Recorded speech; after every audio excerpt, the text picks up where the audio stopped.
Hey friends, welcome to another episode of our vlog. It's Sunday, July 13th, and as you can tell, summer is here and we're really enjoying the time in the garden at the moment. Everything is filling in, growing nicely.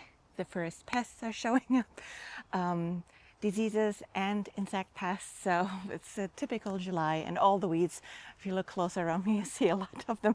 Try to get them out of the frame, but we have a lot of weeds which we got to pull here when we got a hot minute.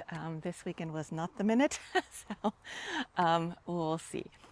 But what I've been up to this week, pretty much just observing the garden, harvesting already a few things. We got our first squash, that is the second one, and a few cucumbers, and I actually harvested my first poblano peppers too today, which is funny to have poblano peppers before we had the first tomatoes. But I see the first cherry blushing finally. That has been late. Typically for us, we get here first cherry tomatoes around July 4th weekend, and that is now a little bit more than 1.5 weeks later. So yeah, we're waiting patiently for the tomatoes, but otherwise fruit set and everything looks good. It's just later this year, which is not a surprise. With the spring we had, it was cold and rainy, and it's still a lot of rain this week. Again, we have weird forecasts with like thunderstorms and rain moving forward, so it's just what it is here in New England in the summer. But with all the rain, the additional cucumbers I seeded in my cucumber bed all sprouted nicely, so we'll see how they turn out over time. Yeah, there was really not that much going on this week, even though I was home and could have done things. But yeah, it was just easy breezy.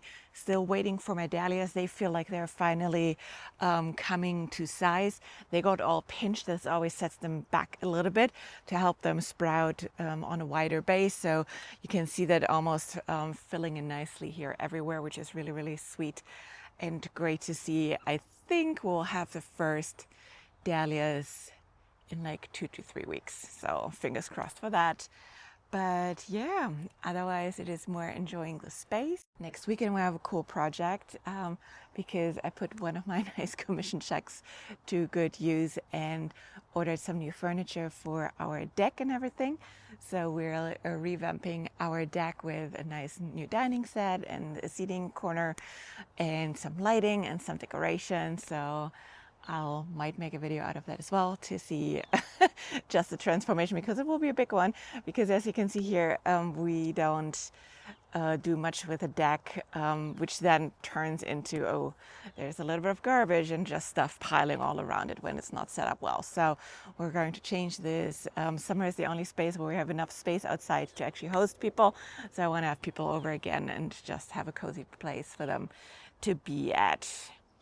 Yeah, and then otherwise, I harvested the garlic that was finally due, so that is now sitting over there in the corner, waiting for me to string it together to put it in the shed to dry.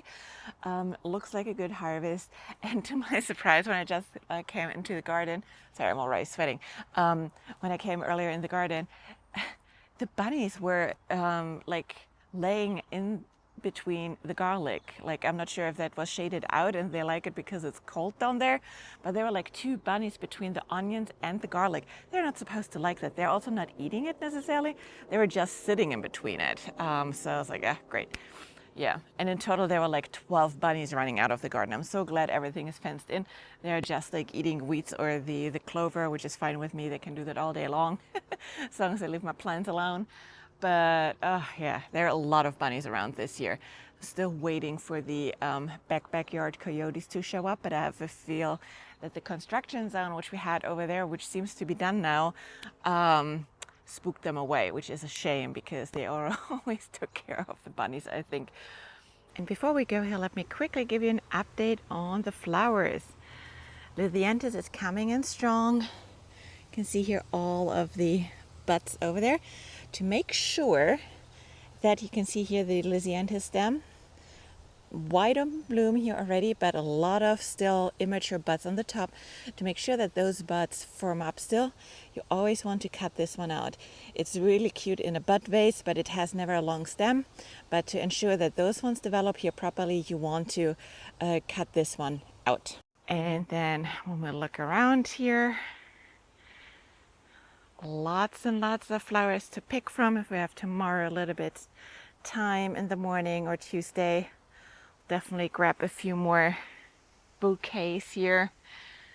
And the zinnias are starting to really rock in the show here. Look at those cuties.